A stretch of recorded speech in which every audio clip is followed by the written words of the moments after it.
நகரத்தில் இருங்கள் என்றார்.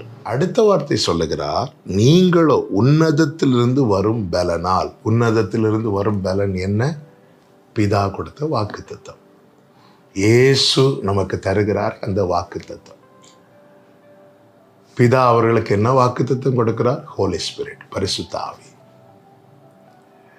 அந்த வாக்குத்தத்தம் வர்றது வரைக்கும் எருசலேம் நகரத்தில் இருங்கள் என்றார். வாக்குத்தத்தத்தை நாம் வார்த்தை மூலமாய் கேட்கிறோம்.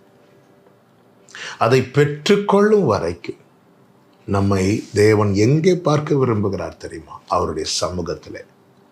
எருசலேம் நகரம் என்பது எருசலேம் மகாராஜாவின் நகரம், அவருடைய பிரசனம் இருக்கிற இடம்.